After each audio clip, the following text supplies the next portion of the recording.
ఇప్పుడు డెక్కన్ సిమెంట్స్ కి సంబంధించిన డెక్కన్ సిమెంట్స్ కి సంబంధించి రోహిన్ రెడ్డి కూడా మీటింగ్ ఎగ్జాక్ట్లీ డెక్కన్ సిమెంట్స్ అనే సంస్థలో ఇప్పుడు నేను చెప్తా అండి. ఇప్పుడు మీరు అడిగినారు కదా, exactly the correct point I tell you.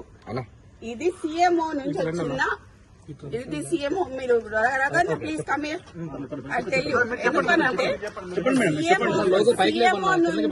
CMO నుంచి ఎవరు ఇప్పుడన్నా మీరు చెప్పిన పేరేంటిది? రోహిన్ రెడ్డి. ఆయన ఎవరు? సీఎం కి ముఖ్యమంత్రి దగ్గరగా ఉంటారు. అంతేనా? పక్కన ఉంటాడా? ఆయన వచ్చి సుమంత్ ని ఏంటిది మ్యాటర్ అని అడిగాడు డెక్కన్ సిమెంట్స్ గురించి. అడిగితే రోహిన్ రెడ్డి ఆఫీస్ లా సుమంత్ రోహిన్ రెడ్డి కలిసి కూర్చొని మాట్లాడి డెక్కన్ సిమెంట్స్ వాళ్ళతో మాట్లాడిండ్రు. దాన్ని బెదిరించుడు అన్నారు. సరే, బెదిరించుడు అంటే, ఎక్స్టార్షన్ అంటే, పిస్తల్ పెడితే దాంట్లో రోహిన్ రెడ్డి ఉండాలి, అప్పుడు సీఎం రేవంత్ రెడ్డి కూడా ఉండాలి.